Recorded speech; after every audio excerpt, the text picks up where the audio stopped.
Hi all. നമ്മുടെ മത്സര പരീക്ഷകളിൽ നമുക്ക് ഇംഗ്ലീഷ് സെക്ഷനിൽ രണ്ടായിട്ടാണ് ക്വസ്റ്റ്യൻ ചോദിക്കുന്നതെന്ന് നിങ്ങൾക്ക് അറിയാമല്ലോ. അതായത് ഗ്രാമർ സെക്ഷനും ഉണ്ട്, അതുപോലെ തന്നെ എന്തുകൊണ്ട് വൊക്കാബുലറിയും ഉണ്ട്.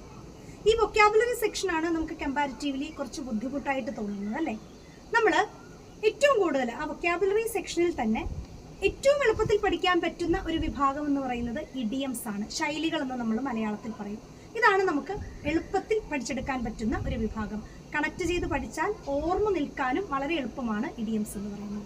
അപ്പം വളരെ സുപ്രധാനമായ കുറച്ച് ഇഡിയംസുമായിട്ടാണ് ഇന്ന് ഞാൻ നിങ്ങളുടെ മുൻപിലേക്ക് എത്തിയിരിക്കുന്നത്.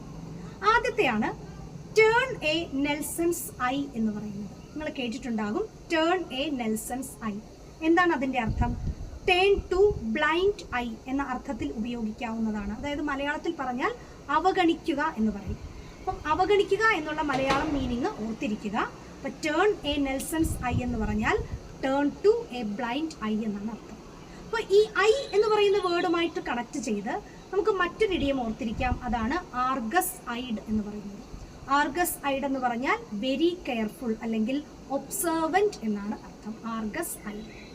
ദെൻ വളരെ പ്രധാനപ്പെട്ട ഒരുപാട് നാളുകളായിട്ട് PSC ഇങ്ങനെ ചോദിച്ചു വരുന്ന ഇഡിയംസിന്റെ കൂട്ടത്തിലുള്ള ഒരാളാണ് ഓൺ ക്ലൗഡ് നയൻ എന്ന് പറയുന്നത്. നിങ്ങൾ കേട്ടിട്ടുണ്ടാകും അല്ലേ?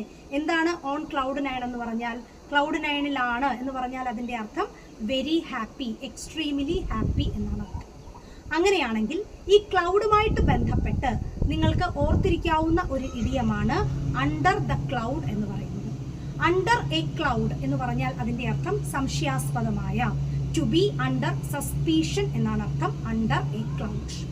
ദെൻ അങ്ങനെയാണെങ്കിൽ നമുക്ക് മറ്റൊരെണ്ണം കൂടെ ഓർത്തിരിക്കാം, under the rose. Under the rose എന്ന് പറഞ്ഞാൽ അതിൻ്റെ അർത്ഥം സീക്രട്ട്ലി, സംശയകരമായി, രഹസ്യമായി എന്നാണ് അർത്ഥം സീക്രട്ട്ലി. ഈ സീക്രട്ട്ലി എന്ന അർത്ഥത്തിൽ ഉപയോഗിക്കാവുന്ന മറ്റൊരു ഇഡിയമാണ് അണ്ടർ ഹാൻഡ് എന്ന് പറയുന്നത്. ഇതും PSC ചോദിച്ചിട്ടുള്ള ഒരു ഇഡിയമാണ് അണ്ടർ ഹാൻഡ് എന്ന് പറയുന്നത്. ഓക്കെ. ദെൻ ഇനി നിങ്ങൾക്ക് വളരെ പ്രധാനപ്പെട്ട ഒരു ഇഡിയമുണ്ട്, നിങ്ങൾക്ക് എല്ലാവർക്കും അറിയാവുന്നതാണ് കിക്ക് ദ ബക്കറ്റ് അല്ലേ. എന്താണ് കിക്ക് ദ ബക്കറ്റിന്റെ അർത്ഥം? ടു ഡൈ, മരിക്കുക എന്നുള്ളതാണ്. കിക്ക് ദ ബക്കറ്റ് നമുക്ക് വളരെ കോമൺ ആണ്. അങ്ങനെയാണെങ്കിൽ ടു ഡൈ എന്ന അർത്ഥത്തിൽ നമുക്ക് ഉപയോഗിക്കാവുന്ന മറ്റ് രണ്ട് ഇഡിയംസ് ആണ് ഗിവ് അപ്പ് ദ ഗോസ്റ്റ് എന്ന് പറയുന്നതും അതുപോലെ തന്നെ പുഷിംഗ് അപ്പ് ഡേസീസ് എന്ന് പറയുന്നതും. അപ്പം ഇത്രയും ഇഡിയംസ് ഓർത്തു വെക്കുക. ഇനിയും ഇതുപോലെ യൂസ്ഫുൾ ആയിട്ടുള്ള വീഡിയോവുമായിട്ട് നമുക്ക് ഉടനെ തന്നെ കാണാം. Till then, thank you.